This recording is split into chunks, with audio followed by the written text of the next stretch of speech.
Colombia, nuestra bella nación, ha sido bendecida con la presencia del Papa Francisco.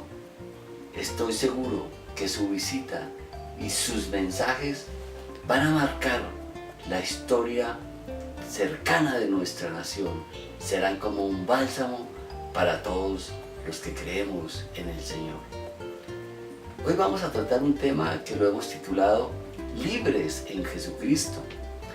Y vamos a leer del Evangelio de Juan en el capítulo 8 que dice: dijo entonces Jesús a los judíos que habían creído en él: si vosotros permaneciereis en mi palabra, seréis verdaderamente mis discípulos, y conoceréis la verdad, y la verdad os hará libres. Le respondieron: linaje de Abraham somos, y jamás hemos sido esclavos de nadie. ¿Cómo dices tú, seréis libres? Jesús le respondió: de cierto os digo, que todo aquel que hace pecado, esclavo es del pecado. En esta bella palabra resaltan dos aspectos de gran valor.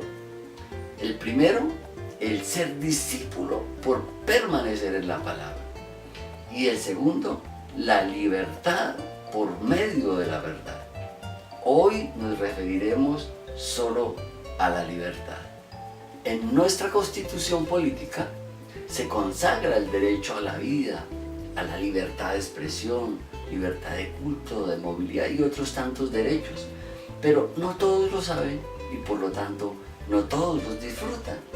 Igual pasa con la libertad en Cristo Jesús, a la cual todos tenemos derecho, pero no todos hemos accedido a ella. Para complementar, miremos un pasaje que está en el libro del profeta Isaías que dice: el Espíritu de Jehová, el Señor, está sobre mí, porque me ungió Jehová. Me ha enviado a predicar buenas nuevas a los abatidos, a publicar libertad a los cautivos, a los presos apertura de la cárcel. Cuando se habla de libertad, se piensa en los que están en la cárcel o han sido esclavos, pero espiritualmente es otro concepto, como lo vamos a ver. Una de las funciones de los ungidos es efectivamente publicar libertad a los cautivos y a los presos, apertura de la cárcel. Pero esta palabra no solamente se refiere a eso, lo cual es necesario seguir haciendo, va mucho más allá. Lo que pasa es que no todos los presos ni todos los cautivos están allí. Quizá hay más presos fuera de ella que dentro de ella. No solo el que está en una cárcel está preso, ni solamente el que tiene grilletes es un esclavo.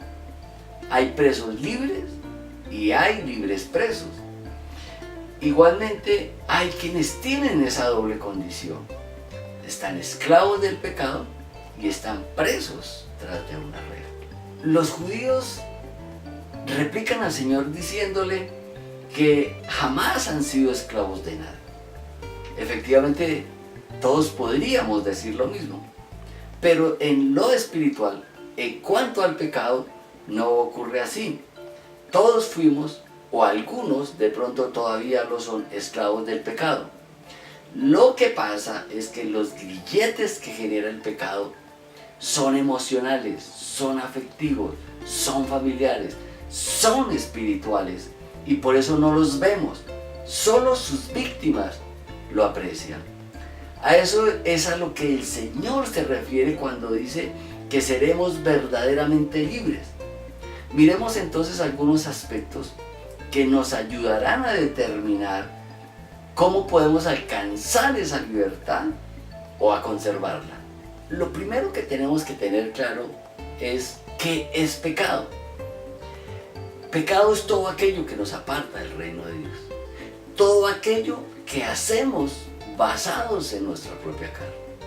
En la epístola de los Gálatas dice que las obras de la carne son el adulterio, la fornicación, inmundicia, lascivia, idolatría, hechicería, enemistades, pleitos, celos, iras, contiendas, disensiones, herejías, envidias, homicidios, borracheras, orgías y cosas semejantes a estas, acerca de las cuales os amonesto, como ya lo había dicho antes, que los que practican tales cosas no heredarán el reino de Dios.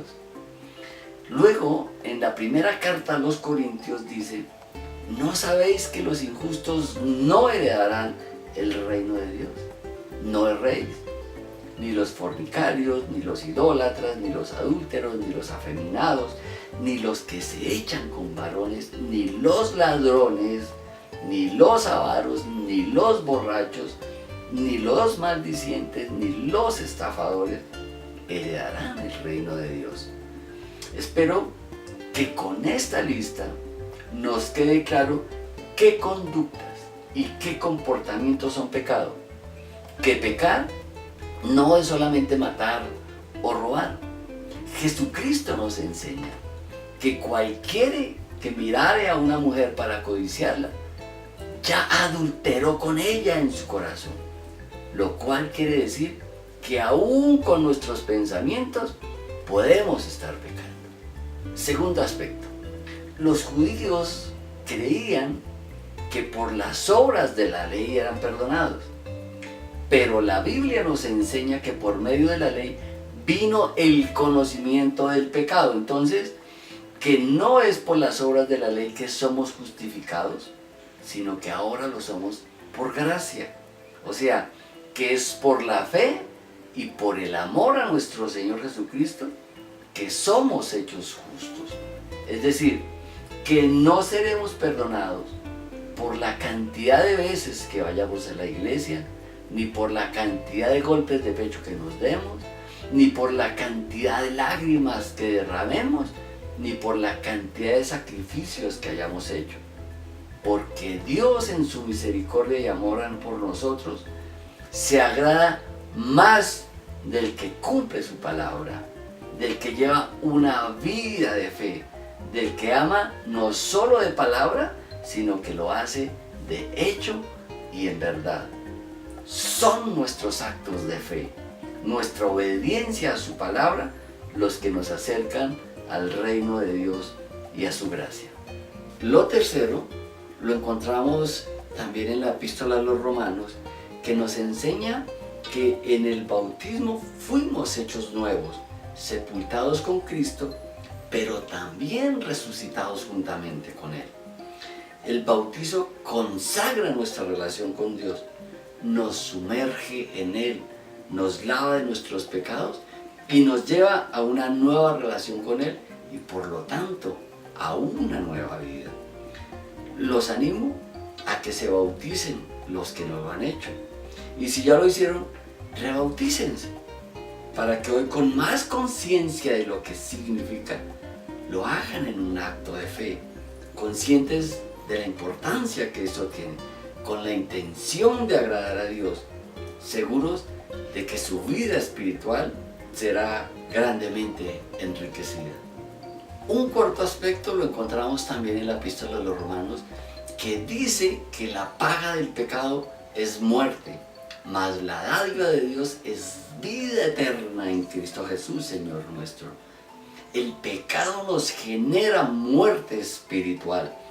El pecado nos desconecta de Dios, nos impide el acceso a su reino y a sus bendiciones. Nos esclaviza, nos vuelve sus prisioneros, mancha nuestras vidas, distorsiona nuestra imagen y nuestro destino, limita nuestros talentos y nuestro potencial. Al contrario, alcanzar la misericordia del Señor nos garantiza paz, gozo, armonía, libertad. Quiero decirles algo. No sé qué es lo que te tenga preso o esclavizado en este momento. Quizá no habías visto que tu pecado te tiene atrapado. Es más, es muy probable que aún no seas consciente de tu pecado. Te entiendo. Sé que quizá ni siquiera has medido el daño que le estás haciendo a los tuyos. El diablo es muy sutil para actuar, para engañarnos y para destruirnos. También Es posible que los que te rodean desconozcan asuntos ocultos de tu vida que quizá no has comentado ni quisieras que nadie se enterara. ¡Qué sorpresa se van a llevar cuando producto de tus pecados, producto de tus desvaríos, ya no puedas ocultarlos más! Ni te imaginas lo que puede ocurrir cuando las consecuencias de tu pecado te alcancen. De pronto estás rodeado de otros esclavos del pecado. Ellos no te van a ayudar. Ellos también están ciegos. Y recuerda que un ciego no puede guiar a otro ciego. Jesucristo es la resurrección y la vida. Estar en Cristo nos hace nuevas criaturas. Él tiene que ser nuestro mejor amigo y nuestro confidente. Queridos amigos, ¿por qué no hacer un par en el camino? Probablemente aún estás a tiempo. Quizá las consecuencias de tus errores y de tus pecados a hoy no sean tan graves.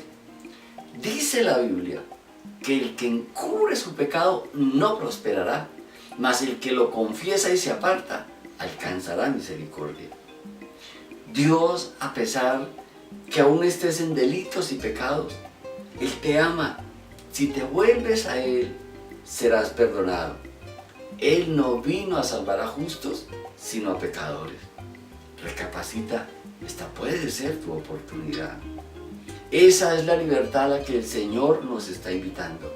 Él quiere romper esas cadenas que te han atado al pecado, al engaño, a la mentira, incluso al fanatismo. Él quiere que seas su discípulo. Él ha estado llamando a la puerta de tu corazón. Acéptalo ahora. Ni te imaginas cuántas cosas bellas vendrán a tu vida, ni te imaginas cuántas bendiciones te alcanzarán. Para terminar, te invito a que allí donde estás, oremos al Señor. Repite conmigo, por favor.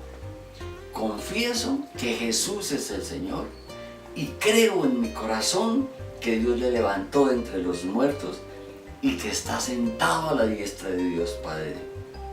Te pido, Señor, que en tu infinita misericordia me concedas el perdón por haber estado apartado de ti por causa de mi pecado. Llevo a la cruz del Calvario mis pecados y toda maldad que había en mí. Pido, Señor, que tu sangre poderosa me limpie y me redima, rompa toda atadura y toda ligadura demoníaca que había en mi vida.